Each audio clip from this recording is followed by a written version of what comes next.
Goals. A goal is a dream with a deadline. Napoleon Hill. Are goals really as important as many management gurus make them out to be?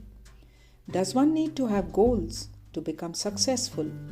Aren't passion, a burning desire, and hard work good enough to achieve success? Management gurus believe that while many qualities are needed for success, goal setting is perhaps essential to be super successful. Darren Hardy, the author of Designing the Best 10 Years of Your Life, makes a compelling case for goal setting. He believes that nearly 100% of top achievers have two common traits: a relentless commitment to constant learning and clear goals expressed in a document detailing their plans to achieve them. He adds, without goals, your life is like a boat without a rudder. You drift along with the current, inevitably crashing against rocks time and time again.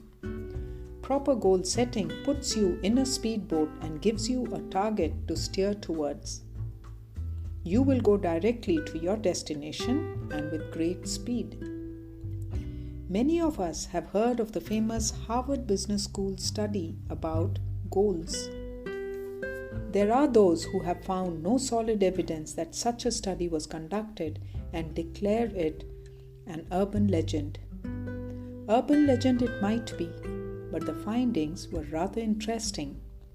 In the book, What They Don't Teach You at Harvard Business School, Mark McCormack talks about this study. The graduates of the 1979 MBA program were asked whether they had clear goals for the future which were written and whether they had plans to accomplish those goals. Only 3% had written goals, 13% had goals which were not written, and 84% had no specific goals. 10 years later, the class was interviewed again. The 13% who had unwritten goals were earning twice as much as the 84% with no goals. And the 3% who had written down their goals were earning 10 times more than the 97% of their batchmates. While this study looked only at earning, experts believe that written goals for other aspects, spiritual, mental, or physical, result in a greater chance of success. If we subscribe to the concept of the need for well-defined goals, it would seem logical that we would want to sensitize our children to goal setting. It is, however, very hard for children to understand this concept. One way is to share stories with children on how well-defined goals have made the impossible possible. These stories need to be chosen based on the child's interest. As Devang, like most children, found stories about space travel interesting, I made an attempt to link goal setting with the space odyssey. Space programs across the world are shining examples of what clearly spelled out goals can achieve. On 25th May 1961, President John F. Kennedy told the Congress, "I believe this nation should commit itself to achieving the goal before this decade is out of landing a man on the moon and returning him safely to Earth. No single space project in this period will be more impressive to mankind or more important for the long-range exploration of space, and none will be so difficult or expensive to accomplish." The National Aeronautics and Space Administration, NASA, took on the challenge. The goal was indeed difficult and expensive. The estimated cost was USD 20 billion. Coordination of an order that had never been seen before was needed. Design, redesign, procurement, engineering, construction, manufacturing, training, retraining, testing, retesting, logistics, and operations. More than 500 contractors and 250 subcontractors were commissioned. Scientists, engineers, academicians, and managers from all over the US came together as one team with one goal. Millions of components were procured. Important questions such as the method of going to the moon, direct ascent, Earth orbit rendezvous, or lunar orbit rendezvous needed to be answered. The three critical factors of schedule, reliability, and cost were addressed together as they were interrelated. The timeline was clear, a decade. As human lives were involved, reliability was important to ensure safety. Costs needed to be contained, and any delay would result in an increase in cost. The mission needed immaculate planning, and several milestones had to be crossed. The first was an orbital flight with an astronaut. On 20th February 1962, John Glenn circled the Earth in the Friendship 7 Mercury spacecraft. The second was to perform a spacewalk, which was achieved through Project Gemini by 1966. The third was to gain more knowledge about the moon through satellites. Project Ranger, Lunar Orbiter, and Project Surveyor provided the information that was needed. The fourth was the ability to reliably launch the mission using boosters. The Saturn boosters, after 15 launches, scored 100% on reliability. Tragedy, however, struck on 27th January 1967. 3 astronauts who were to fly on Apollo Saturn died when a fire broke out during a mock launch. Finally, on 16th July 1969, Apollo 11 lifted off. On 20th July 1969, Neil Armstrong set foot on the moon, and 500 million people watched him make history and utter the famous words, "That's one small step for man and one giant leap for mankind." The goal of landing a man on the moon and bringing him back safely had been achieved in a little over 8 years because thousands of individuals came together and put everything else aside to achieve that goal. While the first few decades of space exploration saw intense rivalry between Russia and the US to achieve supremacy, the International Space Station ISS showed how cooperation could be achieved between competitors in the pursuit of a common goal. The Russian Mir-Z space station and American Freedom Project were brought together in 1993. The ISS has 5 collaborations: NASA, the Russian Federal Space Agency, the European Space Agency, the Japanese Aerospace Exploration Agency, and the Canadian Space Agency. The station has 2 sections, one Russian and one American, 330 kilometers above Earth. Astronauts of all nationalities use the Russian Soyuz rockets to reach the ISS. Cooperation of the degree seen today would have been unimaginable 4 decades ago. All this was made possible by a common goal. The Indian Space Research Organization, ISRO, brought together Indians from across the world to achieve well-defined goals.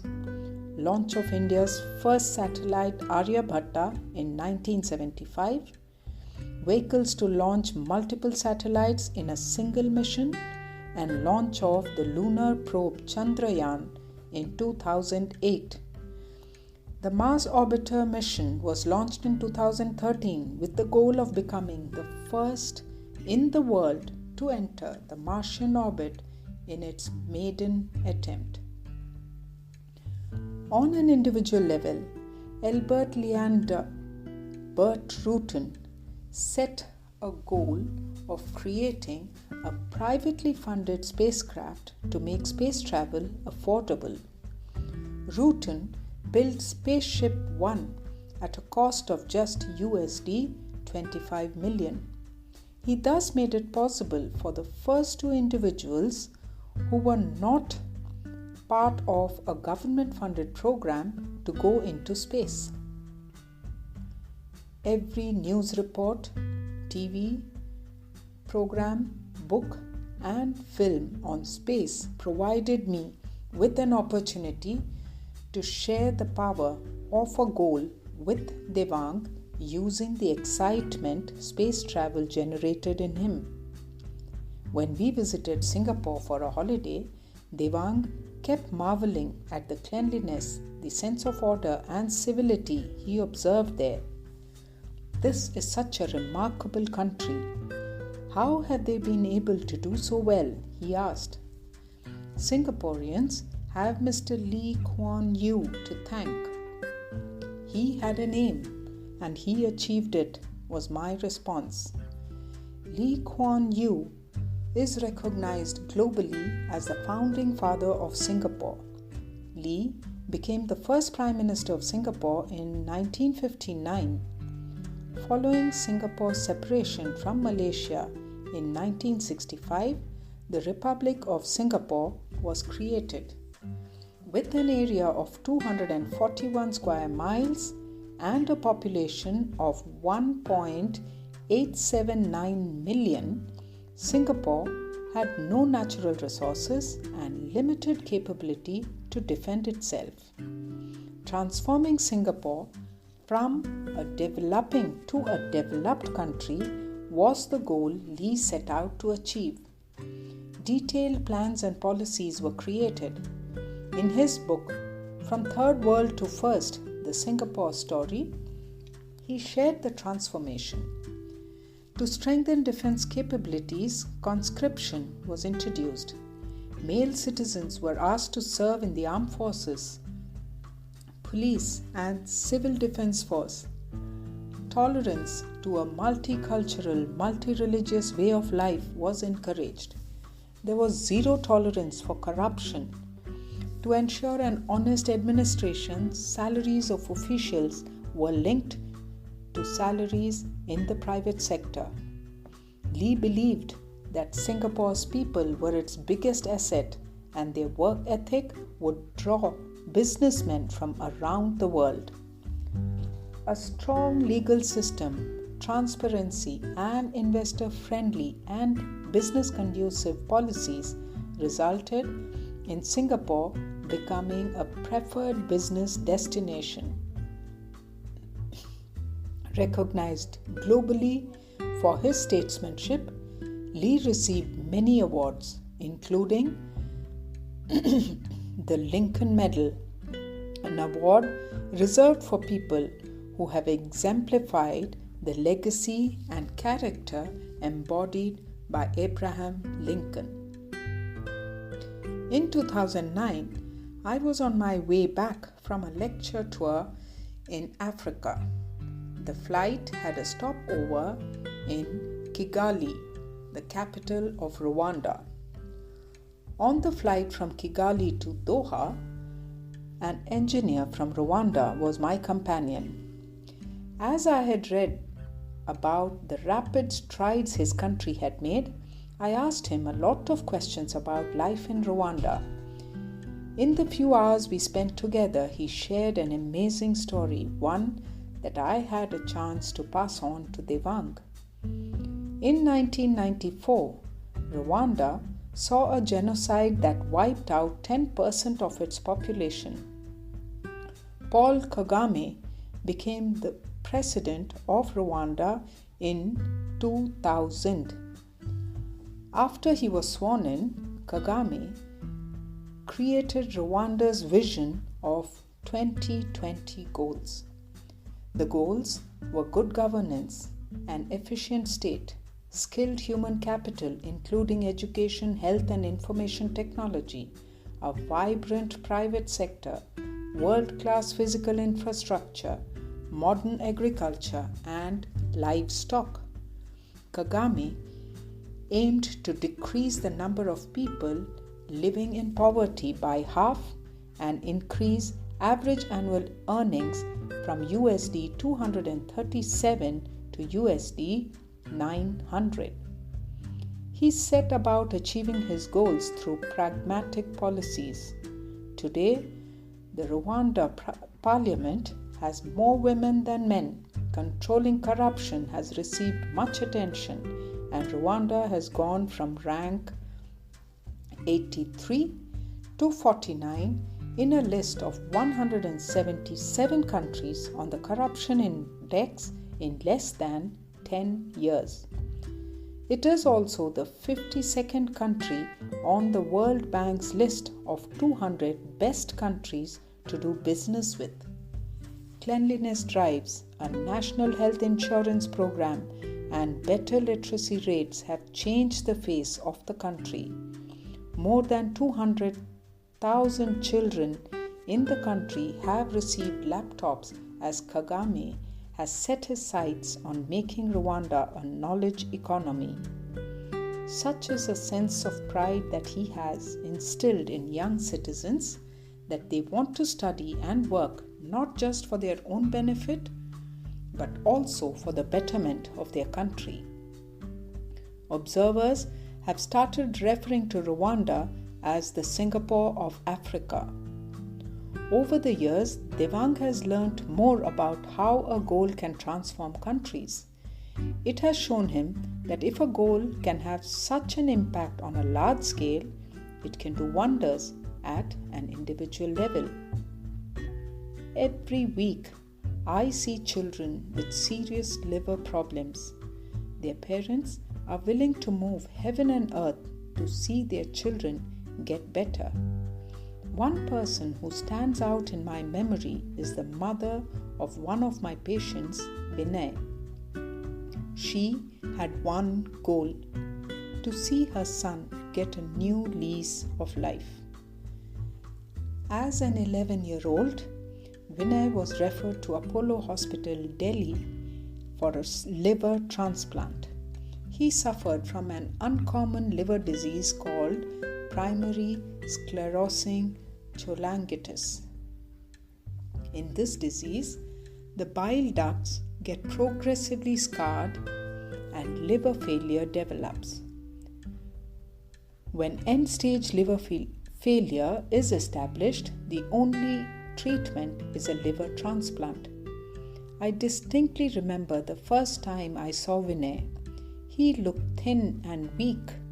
He was carrying a big bag that had a tube connected to his gallbladder to drain bile.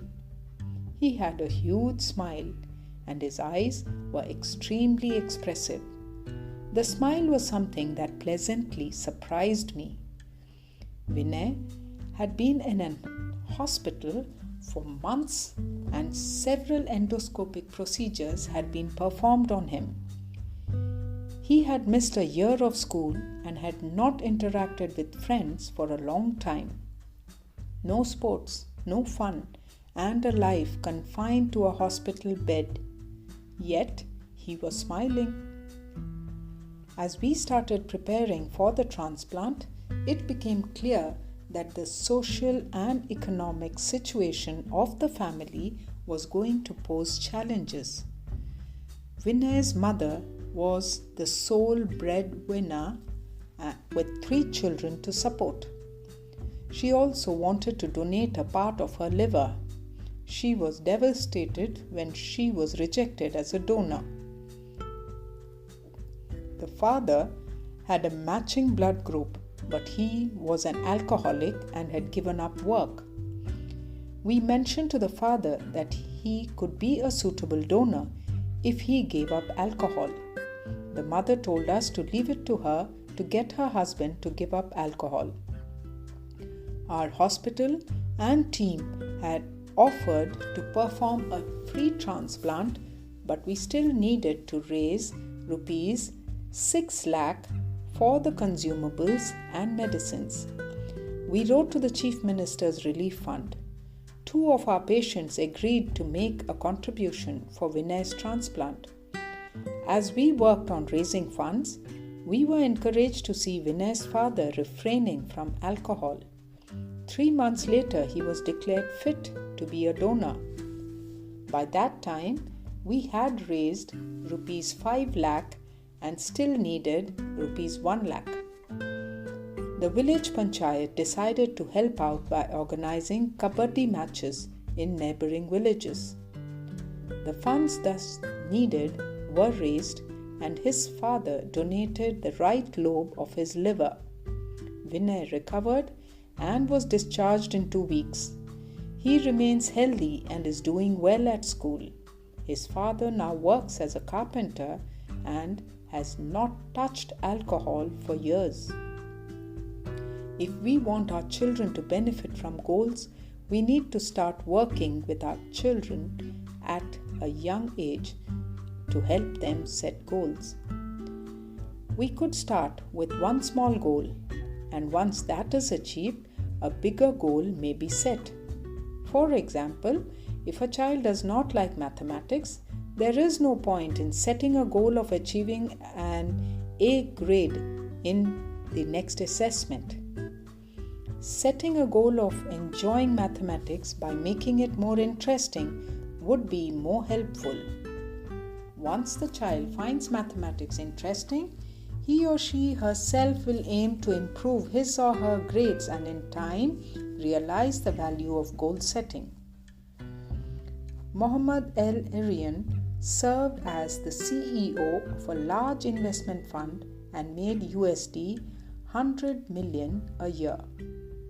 El-Erian resigned from his position when his 10-year-old daughter listed 22 milestones in her life he had missed because of work. In an article written by Kahal Milmo in The Independent, El-Erian was quoted, "I felt awful and got defensive. I had a good excuse for each missed event. Travel, important meetings, an urgent phone call, sudden to-dos. But it dawned on me that I was missing an infinitely more important point. As much as I could rationalize it, my work-life balance had gotten way out of whack, and the imbalance was hurting my relationship with my daughter." Mohammed El-Erian now has a new goal, rebuilding his relationship with his daughter. We should learn from El-Erian and, as parents, start with one goal: to spend quality time with our children. If we can make this goal specific, measurable, and timeline bound, we can make a huge positive difference to our relationship with our children. Goals can take men to where no man has gone before, make adversaries cooperate, transform nations, change lives, and save lives. So, why are we waiting to acquaint our children with the magic of goals? Arise, awake, and stop not until the goal is reached. Swami Vivekananda.